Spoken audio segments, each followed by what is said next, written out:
Good evening. Thank you for joining us. This is the news at 7 on NTA International. We're live in Abuja. I'm Ruth, Aguele. Let's start by bringing you the headlines. Connecting Nigeria by rail, federal government signs pact with a Portuguese-based company for the construction of Kano-Maradi standard gauge railway lines. Applicants appeal for more centers and extension of time for national identification number registration nationwide. And correspondence takes a look at management of infectious disease waste as the world faces spike in COVID-19 cases.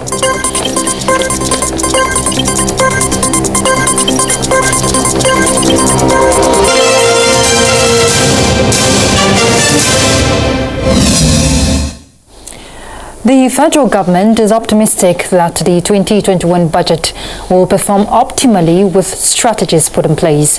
Minister of Finance, Budget and National Planning, Zainab Ahmed, who gave the assurance while presenting a breakdown of the federal government's budget, also advised Nigerians to familiarize themselves with the Citizens Guide available on the website of the Office of the Federation. Leah Katung Babatunde joined the webinar and now reports. 2020 was a very challenging year for the entire human race. It started well and ended a complete departure from all expectations. In Nigeria, the budget had to be reviewed downwards, but impressively, Nigeria attained 73% revenue success rate based on figures already collated against all odds. The IMF projects that global economy will recover gradually to 5.2% despite a slowdown in 2020. Sub-Saharan Africa will see an improvement of 3% against a contraction of 3.1%. Nigeria is projected by the IMF to record a GDP growth rate of 1.7%, though the National Bureau of Statistics puts the figure at 3%. The Minister of Finance, Budget and National Planning, Zainab Ahmed, this Tuesday gave a virtual breakdown of the spending plan for 2021 and where the funds would come from. She explains the Finance Act will ease economic strains on individuals and companies, adding that government remains open to receiving ingenious advices. The plan has been and still is to engage with the industry to find out what government can do to support the industry under the current circumstance. The intention of the reduction of the import duty waiver is not to provide undue hardship to the auto industry, but to provide relief to the greater citizen. The budget is predicated on the $40 per barrel oil benchmark, 11.95% inflation rate, and an exchange rate of 379 naira to the dollar. Defense and security, infrastructure, as well as youth, women, and social development are top on the critical sectors allocation table for the year. The minister assures there are initiatives to enhance revenue collection and control expenditure. The initiatives will also improve the business environment, support the economic sustainability plan, and improve the social well-being of Nigerians. In Abuja, Leah Katung Babatunde, NTA News. A look at the transport sector. As part of its promise to connect the whole country by rail, federal government has signed a memorandum of understanding with a Portuguese-based company for the construction of $1.9 billion Kano-Maradi standard gauge railway lines. Signing on behalf of the federal government, Minister of Transportation Chibuike Rotimi Amechi says government is committed towards revolutionizing the transportation system in Nigeria.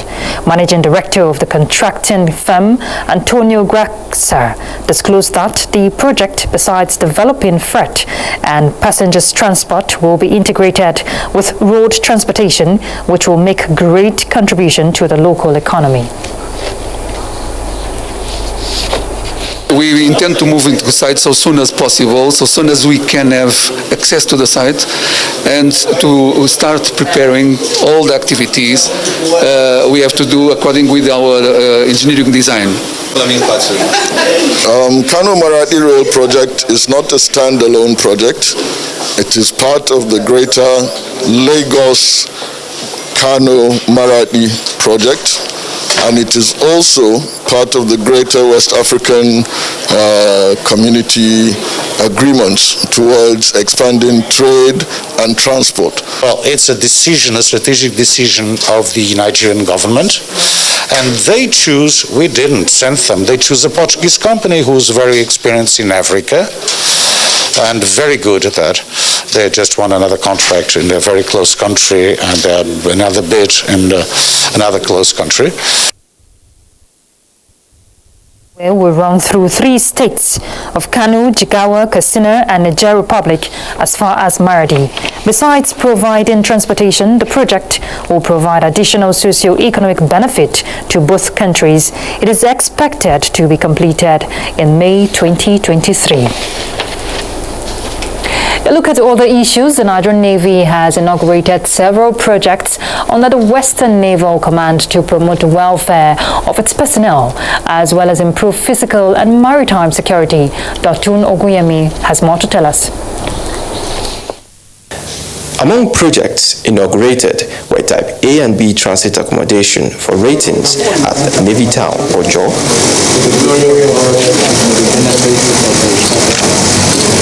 conceived as a quick impact project to address the shortage of residential accommodation for junior ratings drafted to various units in Lagos. The 2 blocks consist of 74 self-contained rooms with functional spaces such as common rooms, kitchens, stores and restaurants. Not less than 230 junior ratings accommodated to perform their duties in their various units. At the Nigerian Navy ship Beecroft Apapa, projects such as the reconstructed and automated main access gate, a 200-seat pavilion at the parade ground, CCTVs for enhanced monitoring of the base and adjoining waterfront, as well as the renovated motor transport yard were inaugurated. Overall, these projects that were commissioned today would improve on welfare and well-being of personnel, as well as enhance operational capability to secure the base as well as the waterways. The FOC also paid special tribute in the spirit of the 2021 Armed Forces Remembrance Day to troops at the front lines in various theaters of operations.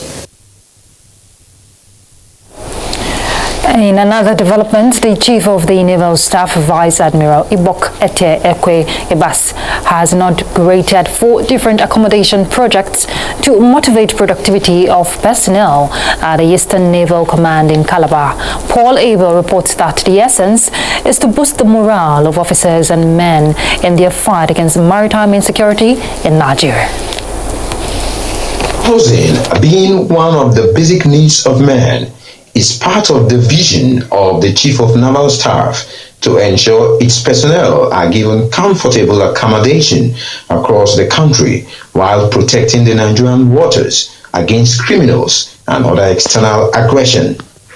That vision is now a reality as the Chief of Naval Staff, Ibokete Ibas, represented by the Fleet Commander, Eastern Fleet, inaugurates 6 3-bedroom officers' accommodation and a block of 24 1-bedroom apartments for resident doctors at the Nigerian Navy Reference Hospital, Calabar.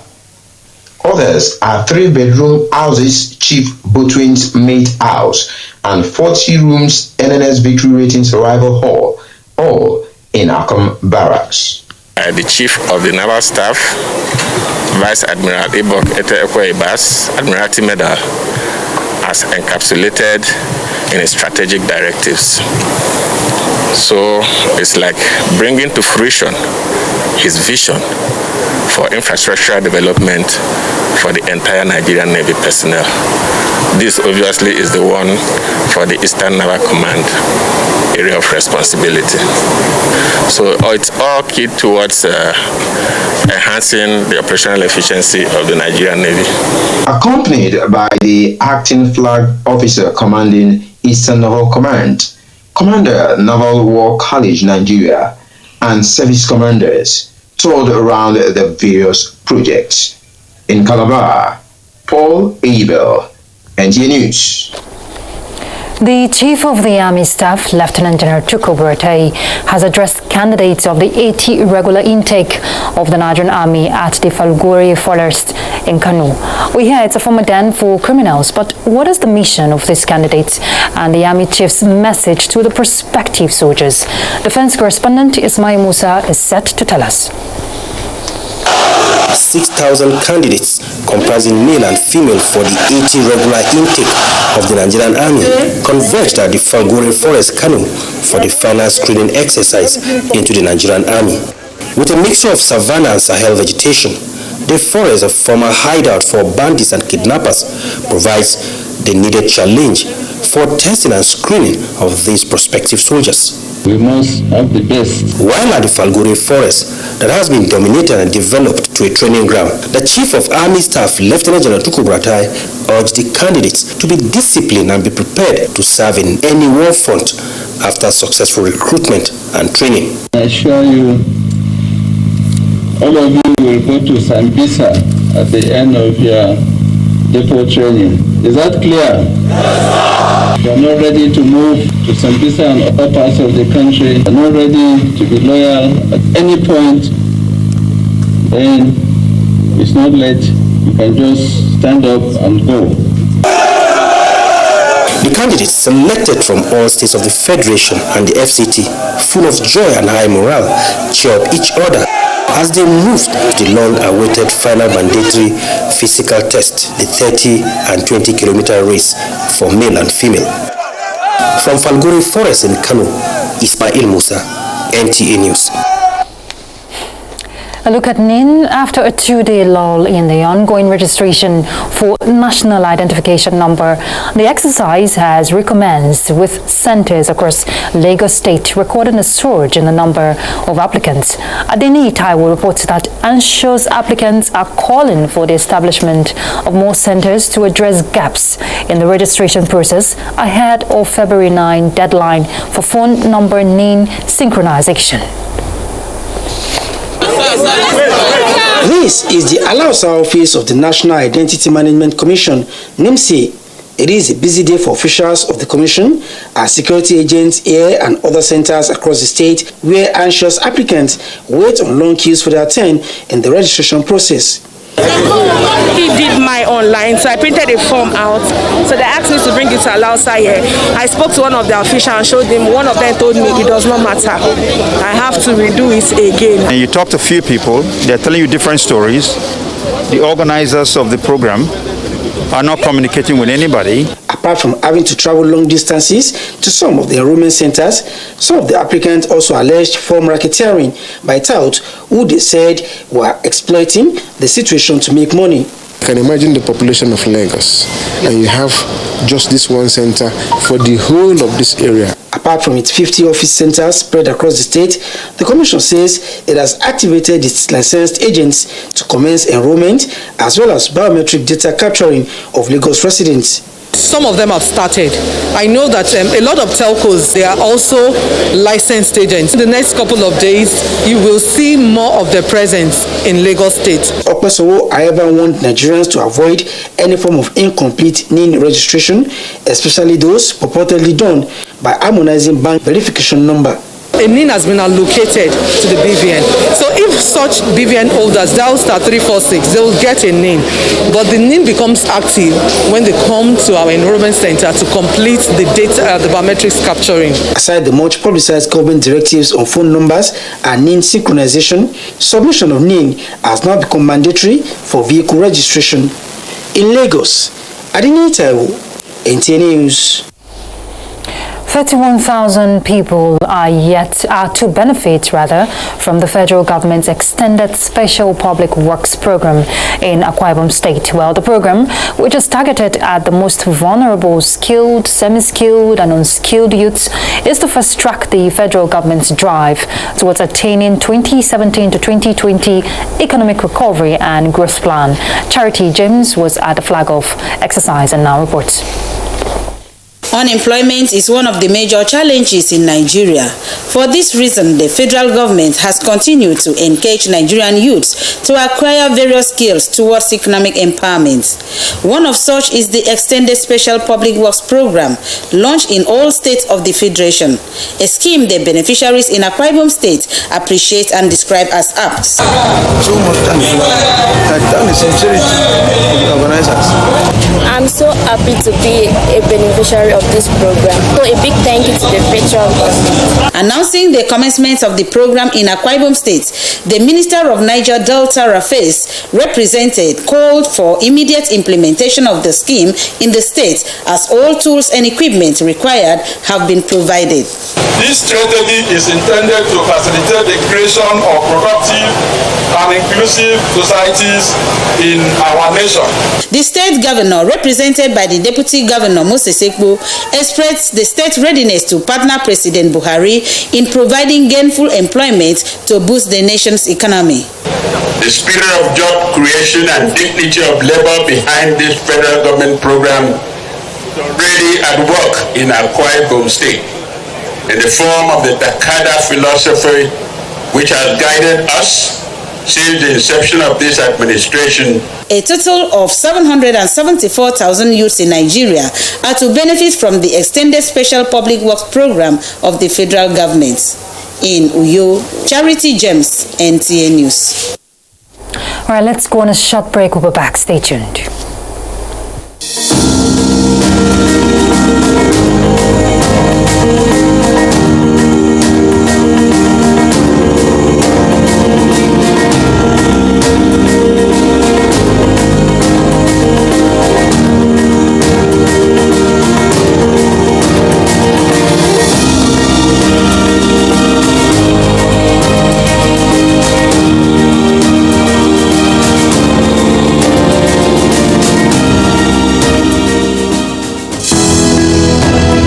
Dialogue, empathy, love, and unity. These are vital components of nation building.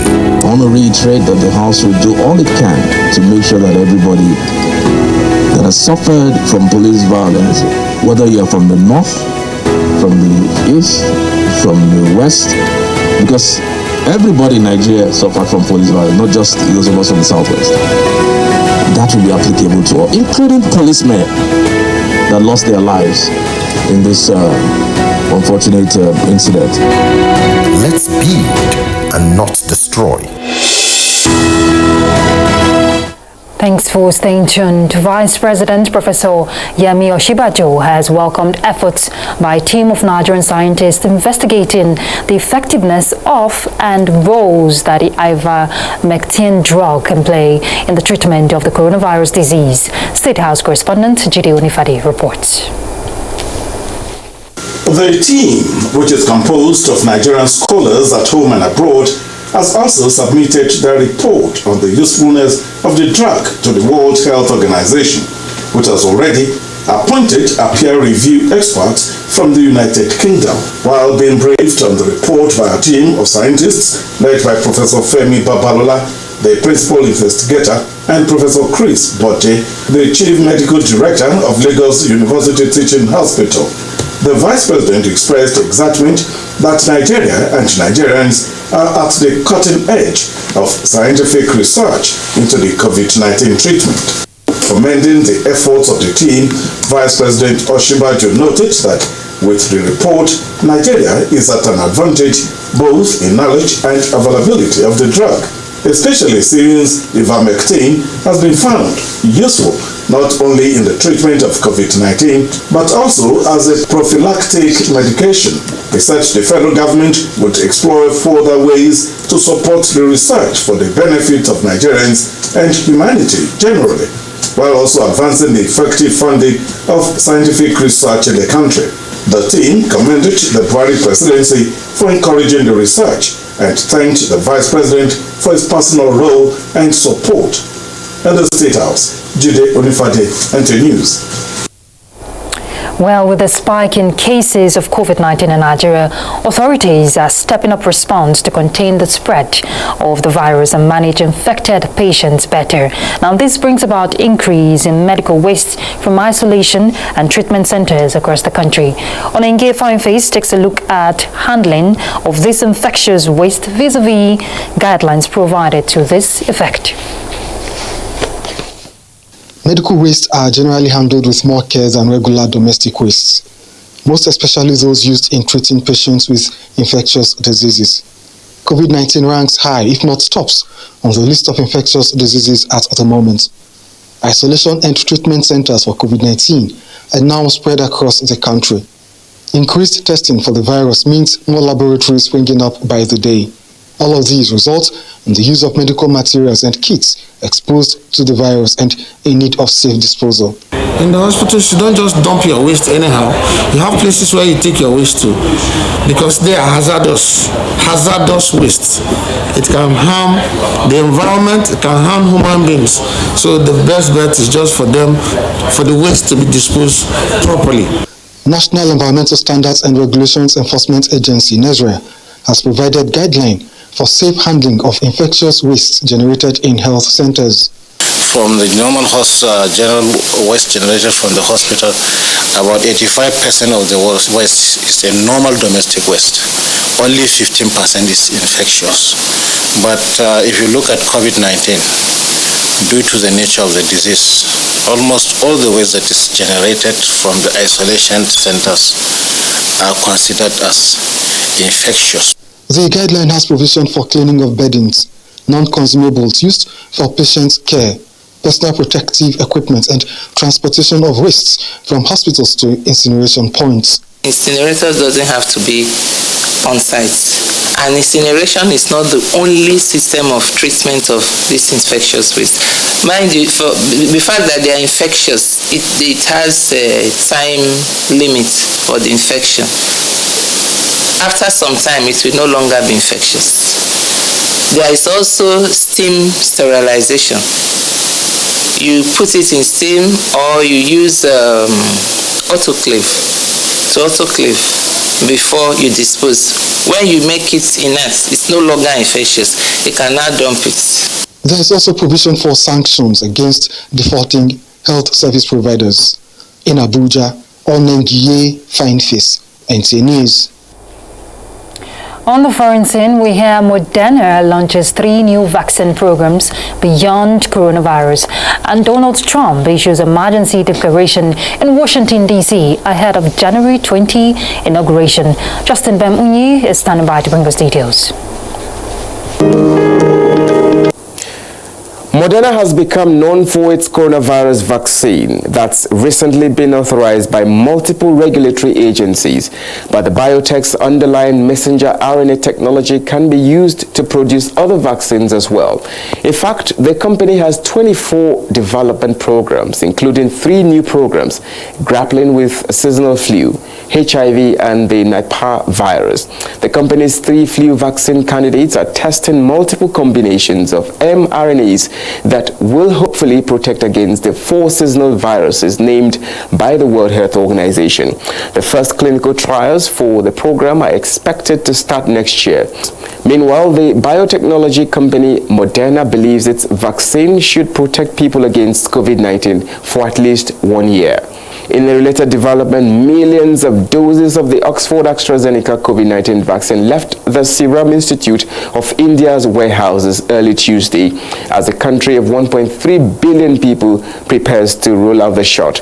According to India's Civil Aviation Minister, the first batches were loaded on flights in Pune and Chennai on Tuesday morning, with 9 flights carrying 5.7 million doses headed to 13 cities, including Delhi and Bengaluru. Meanwhile, world tally of COVID-19 has now surpassed 91.4 million mark. as Nigeria registers 101,331 confirmed cases. In other news, days ahead of President-elect Joe Biden's inauguration ceremony on January 20, the U.S. President Donald Trump has issued an emergency declaration in Washington, D.C. amid security concerns raised by federal agencies. The emergency in the Capitol will be effective from Monday, January 11 till January 24. A statement issued by the White House says the incumbent president authorized the Department of Homeland Security and the Federal Emergency Management Agency to ensure there is minimum suffering on the local population due to the emergency. Relatively, the FBI is warning of plans for armed protests at all 50 state capitals and in Washington, D.C. in the days leading up to President-elect Joe Biden's inauguration, stoking fears of more bloodshed after last week's deadly siege at the U.S. Capitol. An internal FBI bulletin warned that the nationwide protests may start later this week and extend through Biden's January 20 inauguration, according to two law enforcement officials who read details of the memo to the Associated Press. Thank you so much for watching. I'm Justin Bemunyi. Thanks, Justin. President Muhammadu Buhari and his wife Aisha has mourned the passing of a family friend, Hajja Nafisatu Amin Usman. The deceased was the wife of Lieutenant Colonel I.G. Usman, ADC to former President Shehu Shagari. In a message to the family, Adamawa royal family, as well as the government and people of the state, President Buhari expressed profound sympathy and condolences, describing Hajja Nafisatu as a sincere, trusted and tireless family friend. The president prayed Allah to accept her soul and look after the family she left behind. And talking sports on a cheering note, Nigeria